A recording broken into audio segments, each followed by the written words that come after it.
Hello students. अब हम पढ़ेंगे कि कैसे एडजेक्टिव क्लोज का यूज़ करते हुए हम दो सेंटेंसेस जोड़ सकते हैं। इससे पहले ये देखते हैं कि एडजेक्टिव क्लोज होती क्या है। Definition: subordinate adjective close is that close. Subordinate adjective close वह क्लोज होती है, वह उपवाक्य होता है विच क्वालिफाई और डिफाइंस, जो क्वालिफाई करता है, डिफाइन करता है ए नाउन, एक संज्ञा को या किसी सर्वनाम को, नाउन या प्रोनाउन को डिफाइन करता है। Used in the main close, जो मेन क्लोज में यूज हुई है। मेन क्लोज में जो नाउन और प्रोनाउन हो उसको डिफाइन करने के लिए, उसके बारे में बताने के लिए जो क्लोज आए उसको सबऑर्डिनेट एडजेक्टिव क्लोज होते हैं। एडजेक्टिव का वैसे सीधा सा मतलब है कि नाउन को डिफाइन करने वाला शब्द। नाउन को डिफाइन करने वाला शब्द वो एडजेक्टिव होता है। एडजेक्टिव क्लोज जो नाउन को डिफाइन करने वाली क्लोज होती है उसे एडजेक्टिव क्लोज कहते हैं। ठीक है, अब देखो इसके कनेक्टिव्स कौन से कंजक्शंस है जिनकी सहायता से एडजेक्टिव क्लोज बनाई जाती है। हु, हुज, हुम। ये किसी व्यक्ति की विशेषता बताने के लिए यूज होती है। हु का मतलब कौन, लेकिन यहाँ अर्थ हो गया जो या जिसने। हुज में से किसका, लेकिन जोड़ने पर इसका मतलब हो गया जिसका। और हुम का मतलब किसको, लेकिन यहाँ अर्थ है जोड़ने पर इसका अर्थ हो गया जिसको। वेयर में से कहाँ, लेकिन एडजेक्टिव क्लोज के रूप में दो सेंटेंस जोड़े इसका अर्थ होता है जहाँ। वेयर, वेन में से कब एडजेक्टिव क्लोज के रूप में जोड़ें तो वेन का अर्थ होता है जब। और विच में से होता है कौन सी, तो जो, की। और देट का मतलब भी होता है जो, की। तो ये कंजक्शंस है जिनकी सहायता से एडजेक्टिव क्लोज जोड़ी जाती है। अब देखो, किसी व्यक्ति की पहचान बता रहे हैं तो हु, हुज, हुम से जोड़ी जाती है एडजेक्टिव क्लोज। यानी किसी व्यक्ति को डिफाइन करना है, पुरुष और स्त्री, व्यक्ति का मतलब पुरुष और स्त्री, उसको डिफाइन करना है, उसके बारे में जो भी बताएं तो वो बताने वाली क्लोज हु, हुज, हुम से जुड़ेगी। स्थान को डिफाइन करे तो वेयर से जोड़ी जाती है। समय या टाइम को डिफाइन करने के लिए जो भी क्लोज जोड़ी जाए तो वेन से। वस्तु जानवर को डिफाइन करे तो विच से। और वस्तु और व्यक्ति दोनों को डिफाइन करे तो देट से। ठीक है, अब देखो उदाहरण के लिए कि भी एडजेक्टिव क्लोज क्या होती है। देखो, ही इज द मैन, वह आदमी है। Who had won the first prize, who had won the first prize, जिसने पहला प्राइज जीता है। ये एडजेक्टिव क्लोज है। एडजेक्टिव कैसे हुई कि मेन को डिफाइन कर रही है। आदमी एक नाउन है, पर्सन है, और उसको डिफाइन करने के लिए एक ये क्लोज यूज हुई है, वाक्य यूज हुआ है। तो नाउन को डिफाइन करने के लिए जो भी क्लोज यूज हो वो होती है एडजेक्टिव क्लोज। ठीक है, he is the man who had won the first prize, वह आदमी है। कौन सा आदमी है, जिसने पहला प्राइज जीता था, फर्स्ट प्राइज जीता था, वो ये आदमी है। दूसरा सेंटेंस देखो, द हाउस, हाउस में से घर, स्थान है। वेयर ही लिव्ड, अब घर कौन सा, जहां वह रहता था। तो घर को डिफाइन करने के लिए ये क्लोज आई है, घर की विशेषता बताने के लिए क्लोज आई है। तो ये क्या है, सबऑर्डिनेट एडजेक्टिव क्लोज है। घर जहां वह रहता था हैज़ बिन रीनोवेटेड, उस घर को रीनोवेट किया गया है। देखो, एडजेक्टिव क्लोज होती है जो नाउन को डिफाइन करने के लिए यूज होती है, और नाउन क्लोज होती है वो नाउन की जगह यूज होती है। जैसे इन्हीं सेंटेंस को नाउन क्लोज में लिखें तो ऐसे लिखा जाएगा, he is who had won the prize, यह व्यक्ति वो है जिसने प्राइज जीता, वन द प्राइज। अब यहां देखो, who had won the prize, ये इज का ऑब्जेक्ट है, यानी इज के बाद या नाउन आनी चाहिए कि वह कौन है, वह डॉक्टर है या वह कौन है। तो ही के बाद इज आना चाहिए, इज के बाद नाउन आनी चाहिए। टू बी वर्ब का ये ऑब्जेक्ट है। यहीं पर ऐसे आ जाए, वेहर ही लिव्ड, जहां वह रहता था। अब हाउस आई ने हाउस की जगह यूज किया, वेयर ही लिव्ड, जहां वह रहता था। हैज बिन रीनोवेटेड, उसको रीनोवेट किया गया है, उसको पुनः बनाया गया है। तो कहने का मतलब हो गया कि नाउन की जगह जो यूज हो वो नाउन क्लोज। यहाँ देखो हैज बिन रिनोवेटेड का करता है वेयर ही लिव्ड, तो कर्ता की जगह जो क्लोज यूज हो वो नाउन क्लोज होती है, क्योंकि वो नाउन होती है। ठीक है। अब ये जो सेम ही क्लोज है लेकिन ये नाउन की जगह यूज हुई है और ये नाउन को डिफाइन बता रही है, नाउन को डिफाइन कर रही है और एडजेक्टिव क्लोज है। नाउन की जगह क्लोज हो वो एडजेक्टिव, नाउन की जगह क्लोज हो वो नाउन क्लोज होती है, नाउन को डिफाइन करने के लिए यूज होती है वो एडजेक्टिव क्लोज होती है। ठीक है। अब देखो दो सेंटेंसेस जोड़ने के लिए नाउन क्लोज एडजेक्टिव क्लोज की सहायता से दो सेंटेंस कैसे जोड़े जाते हैं। अगले पेज पे चलते हैं। दो सेंटेंसेस को जोड़ने के लिए एडजेक्टिव क्लोज का कैसे यूज किया जाता है, या दो सेंटेंसेस एडजेक्टिव क्लोज से कैसे जोड़े जाते हैं। एक एक कंजक्शन के सेंटेंस समझते हैं। जैसे यहाँ क्या है, हु दिया हुआ है, हु से ये दो सेंटेंस जोड़ने हैं। ठीक है। अब देखो एडजेक्टिव क्लोज से जोड़ने तो सिंपल सा है, पहले वाक्य में कोई नाउन आइए और दूसरे वाक्य में उस नाउन का प्रोनाउन आएगा, या वो नाउन खुद भी आ सकती है। जैसे पहला वाक्य आई सा ए मैन, मैंने आदमी देखा, मैंने एक आदमी देखा। ही वो जे थी वह चोर था। तो दूसरे वाक्य में ये जो ही है ये प्रोनाउन है, और ये प्रोनाउन है वो पहले वाक्य में दी हुई नाउन मैन के लिए है। तो एडजेक्टिव क्लोज में यही समझो आप है कि पहले वाक्य में कोई न कोई नाउन आएगी और उस नाउन का दूसरे वाक्य में क्या आएगा, प्रोनाउन आएगा। तो उस नाउन को हटा दो और वाक्य के शुरू में कंजक्शन लगाओ। कंजक्शन दिया हु, ये हु लगा दो। ठीक है। अब इसको जोड़ेंगे तो ये सीधा सा जुड़ जाएगा, आई सा। यहाँ ए मेन का द मेन हो जाएगा, क्योंकि मेन को डिफाइन किया जा रहा है। ये आई सा the man who was a thief. अब देखो व्यक्ति की पहचान बताने के लिए हु, हुज, हुम आता है। ठीक है। तो देखो पहले वाक्य में प्रोनाउन आया और उसका, पहले वाक्य में नाउन आई है व्यक्ति का नाम और उसका प्रोनाउन है ही आया है। तो उस ही को हटाएंगे और दिया हुआ कंजक्शन वाक्य के शुरू में लगाएंगे और दोनों वाक्यों को जोड़ के लिख देंगे। बिल्कुल सिंपल है। एडजेक्टिव क्लोज का मतलब पहले वाक्य में नाउन आएगी और उसका प्रोनाउन दूसरे वाक्य में आएगा, या फिर वो नाउन दोबारा आ जाए। ठीक है। तो उस नाउन या प्रोनाउन को हटा देंगे और उसके स्थान पर या उस वाक्य के शुरू में कंजक्शन लगाएंगे जो दिया हुआ है और दोनों को जोड़ के लिख देंगे। ठीक है। जैसे दूसरा वाक्य देखो, Dinesh goes to school, Dinesh school जाता है। Dinesh father is a farmer, और दिनेश के पापा एक किसान है। अब देखो यहाँ दिनेश आया है और दिनेश के नाम के लिए प्रोनाउन नहीं आया, दिनेश खुद ही आ गया। तो पहले वाक्य में नाउन आए, उस नाउन का दूसरे वाक्य में प्रोनाउन आए या खुद नाउन आ जाए तो उसको हटा देना है। जो रिपीट हो रहा है नाउन या प्रोनाउन, उसको हटा देना है। इस वाक्य के शुरू में हुज लगाना है। तो देखो इस वाक्य के शुरू में यहाँ लगा दिया हुज। दोनों वाक्यों को जोड़ देंगे। अब जुड़ेगा कैसे देखो, दिनेश। अब जो ये वाक्य है ना, ये दिनेश को डिफाइन कर रहा है, दिनेश की विशेषता बता रहा है ना। तो इस वाक्य को दिनेश के बाद लगाना है, यहां लगाना है। हुज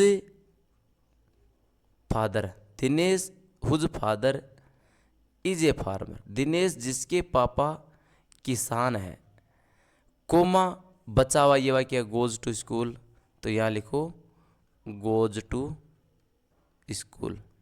बहुत सिंपल है। सिर्फ क्या करना है आपको, पहले वाक्य में नाउन आएगी, उस नाउन को दूसरे वाक्य में रिपीट किया जाएगा। उस रिपीट वाली नाउन या प्रोनाउन को हटा दो, उस वाक्य के शुरू में कंजक्शन लगा दो और दोनों को जोड़ के लिखना है। अब जो ये दिनेश को डिफाइन कर रहा है ये वाक्य, तो ये वाक्य दिनेश के बाद आना चाहिए। ये क्लोज बन गई। दिनेश कौन सा, जिसके पापा किसान है, ये दिनेश को डिफाइन करिए, इसलिए एडजेक्टिव क्लोज हो गई। दूसरा देखो, तीसरा वाक्य, Ganpat is my friend, Ganpat मेरा फ्रेंड है। एवरीवन नोज हिम, हर व्यक्ति उसको जानता है। अब यहाँ देखो पहले वाक्य में गणपत आया है, ठीक है, नाउन है, और इसका प्रोनाउन आया है हिम। ये देखो हिम आया है। गणपत सभी उसको जानते हैं, उसको किसको, गणपत को। तो पहले वाक्य में नाउन आए और दूसरे वाक्य में उस नाउन का प्रोनाउन आए, दूसरे वाक्य में उसका प्रोनाउन यह आ गया हिम। हिम हटा दो, हिम हटा दिया। इस वाक्य के शुरू में हुम लगाना है, यहाँ हुम लगाना है आपको, हुम लगा दिया। अब दोनों को जोड़ के लिख देंगे।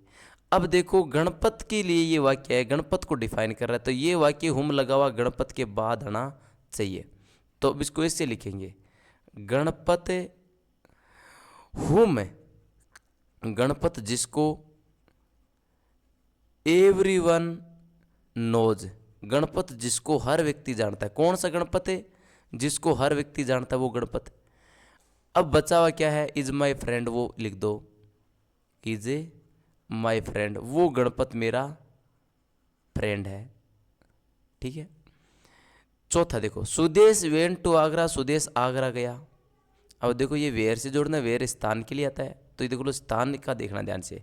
सुदेश आगरा गया, ये लो Agra. Taj Mahal is situated there, Taj Mahal वहाँ स्थित है, वहाँ कहाँ? आगरा में।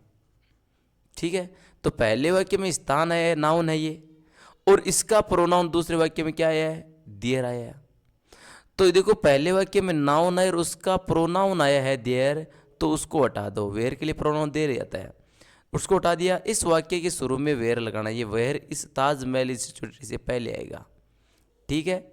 अब देखो सुदेश वेंट टू आगरा, ठीक है। वेहर ताजमहल की विशेषता बता रहे, इसलिए ताजमहल के तुरंत बाद आ गया। वेहर आगरा की विशेषता बता रहा है, ताज महल इज सिचुएटेड, जहाँ ताजमहल सिचुएटेड है। तो अब देख लो ये जो वाक्य है, जो दूसरा ताजमहल सिचुएटेड देयर, ये ताजमहल की विशेषता बता रहा है। तो वेहर ताजमहल सिचुएटेड, ये नहीं ताजमहल की नहीं, आगरा की विशेषता बता रहा है। तो ये एडजेक्टिव क्लोज है, आगरा नाउन है और उसकी विशेषता बताने के लिए आया है। तो बिल्कुल सिंपल है, पहले वाक्य में आगरा नाउन है और उसका प्रोनाउन देर आया है, देर को हटा दो, वाक्य के शुरू में वेयर लगा दो और जोड़ के लिख दो बस। चौथा देखो, पांचवा देखो, we get up at 4 AM, हम 4 बजे उठे, 4 बजे टाइम है। एवरीवन स्लीप्स देन, हर व्यक्ति तब सोता है। अब देखो वेन है वो टाइम को जोड़ता है, आपको पता है वेन वैसे कब समय के लिए आता है। तो पहले वाक्य में ये क्या गया? समय आया, टाइम आया। उसका प्रोनाउन दूसरे वाक्य में क्या है? देन। तो देखो पहले वाक्य में टाइम है, ये नाउन है, और उसकी विशेष उसका प्रोनाउन देन, वेन का देखो टाइम का प्रोनाउन देन होता है, जैसे स्थान का प्रोनाउन देर होता है, जैसे व्यक्ति का प्रोनाउन होता है ही हिज हिम, या व्यक्ति के लिए यूज होता है हु हुज हुम, स्थान के लिए यूज होता है देर और या वेहर। ठीक है। तो ऐसे ही समय का जो प्रोनाउन होता है वो होता है देन। ठीक है। We get up at 4 AM, हम 4 बजे उठते हैं। एवरीवन स्लीप्स देन, हर व्यक्ति तब सोता है। तो ये 4 बजे के लिए दूसरे वाक्य में देन आया है, तो देन हटा दो, इस वाक्य के शुरू में वेन लगा दो और दोनों को जोड़ो। अब ये कैसे जुड़ेगा? We get up at 4 AM, हम 4 बजे उठते हैं। वेन, वेन शुरू में लगाओ। एवरीवन स्लीप्स, जब हर व्यक्ति सोता है। ये इजीली जोड़ सकते हैं आराम से। अब वेन एवरीवन स्लीप्स, जब हर व्यक्ति सोता है, ये 4 बजे की विशेषता बता रहा है। कौन से 4 बजे? जब हर व्यक्ति सोता है, उस 4 बजे हम उठते हैं। Raju cuts A would stick, Raju ने एक लकड़ी काटी। Raju cuts A would stick, Raju ने लकड़ी काटी। इट इज़ वेरी एक्सपेंसिव, और वो बहुत एक्सपेंसिव है। अब यहाँ देखो इट आया है, वो प्रोनाउन है, वो किसके लिए है? वुड स्टिक के लिए। राजू लकड़ी काटता है जो बहुत ही एक्सपेंसिव है। अब देखो यहाँ पर जो इट है वो पहले वाक्य में दी हुई वुड स्टिक के लिए आया है। तो ध्यान से देखो, पहले वाक्य में नाउन है और उसका प्रोनाउन दूसरे वाक्य में है, तो उस प्रोनाउन को हटा दो, कंजक्शन दिया है उस कंजक्शन को लगा दो। यहाँ देखो वुड स्टिक वस्तु है, वस्तु और निर्जीव चीज़ के लिए विच आता है। ठीक है। तो कैसे हो जाएगा? देखो Raju cuts the wood stick हो जाएगा यहाँ पर, वुड स्टिक विच, कौन सी wood stick? Which is very expensive, expensive, ये लो विच इज वेरी एक्सपेंसिव, ये क्या है? ये स्टिक की पहचान बता रहा है, स्टिक की विशेषता बता रहा है, इसलिए एडजेक्टिव क्लोज है। एडजेक्टिव क्लोज स्टिक नाउन है और उसकी विशेषता बताने के लिए है। अगला देखो, मोहन लिव्स इन उदयपुर, मोहन उदयपुर में रहता है। अब देखो नाउन मोहन भी है और उदयपुर भी है। It is famous for lake, और ये लेक्स के लिए फेमस है। अब ये जो इट है वो किसके लिए है? उदयपुर के लिए है। उदयपुर स्थान है, और स्थान के लिए दूसरे वाक्य में कर्ता की क्या है? इट है। देर आता तो वेयर से जोड़ते, या वेयर आता कंजक्शन, लेकिन यहाँ उदयपुर स्थान है और उसका प्रोनाउन दूसरे वाक्य में क्या है? इट है। मोहन उदयपुर में रहता है।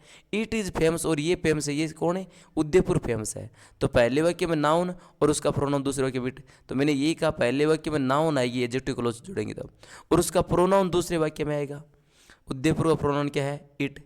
इट को हटा दो, वाक्य के शुरू में विच लगा दो और जोड़ दो, तो ये कैसे जुड़ेगा? देखो, मोहन लिव्स इन उदयपुर। मोहन उदयपुर में रहता है। विच, वाक्य के शुरू में विच लगाना है, जिस नाउन प्रोनाउन उठाया उसके शुरू में विच लगाना है, विच लगा दिया। इट वैसे ही हट गया। Is famous, which is famous for lakes, जो लेक्स के लिए फेमस है। तो ये देख लो, ऐसे अपने दो वाक्य जोड़ करके लिख सकते हैं एडजेक्टिव क्लोज का यूज करते हुए। अगले पेज में चलते हैं और उदाहरण देखते हैं।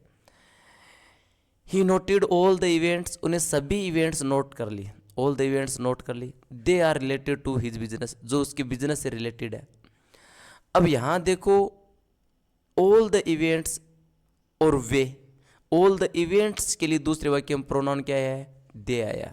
ये आपको ध्यान में होना चाहिए कि दूसरे वाक्य में जो प्रोनाउन आया कौन से नाउन के लिए आया है। ही नोटेड ऑल द इवेंट्स, उसने सभी घटनाएं नोट कर ली। दे आर रिलेटेड, वो घटनाएं रिलेटेड है। दे में से वे कौन? घटनाएं। तो ये दे घटनाओं के लिए है, तो इस दे को हटा दो, दूसरे वाक्य में दिए हुए प्रोनाउन को हटा दो, और इस वाक्य के शुरू में क्या लगा दो? देट। अब कैसे जुड़ेगा? देखो, he noted all the events that are related, जो इवेंट से रिलेटेड है, that are related to his business, जो घटनाएं उसके बिजनेस से रिलेटेड है। तो बिल्कुल सिंपल है, देख लो। He noted all the events, उसने सभी घटनाएं इवेंट नोट की। That are related to his business, जो घटनाएं उसके बिजनेस से रिलेटेड है। ठीक है, तो ये ध्यान रखो, ये इवेंट्स की घटनाओं को डिफाइन करने के लिए घटनाएं नाउन है, और उसको डिफाइन करने के लिए क्या है? एडजेक्टिव क्लोज आई है। APJ Abdul Kalam was awarded the Bharat Ratna, APJ Abdul Kalam को भारत रत्न से अवॉर्ड किया गया।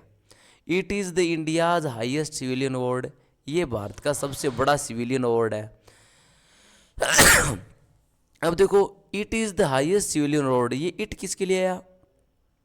भारत रत्न के लिए आया। एपीजे अब्दुल कलाम को भारत रत्न से अवार्ड किया गया, और इट यह है, यानी भारत रत्न भारत का सबसे बड़ा नागरिक पुरस्कार है। तो ये इट है, वो भारत रत्न के लिए है। तो पहले वाक्य में ये भारत रत्न नाउन है, और उसका प्रोनाउन दूसरे वाक्य में क्या है? इट है। तो ये इट हटा दो। कंजक्शन देट है, तो देट से जोड़ना है अपने को। कैसे जुड़ेगा? देखो, APJ Abdul Kalam was awarded, APJ Abdul Kalam को अवॉर्डेड किया गया, वॉज अवॉर्डेड, किससे अवॉर्ड किया गया? Bharat Ratna. APJ Abdul Kalam was awarded Bharat Ratna. ठीक है, दूसरे वाक्य का इट हटा दें, क्योंकि इट भारत रत्न के लिए है, और जोड़ने के लिए क्या कहेंगे? That is India's highest civilian award, जो भारत का सबसे बड़ा सिविलियन अवार्ड है।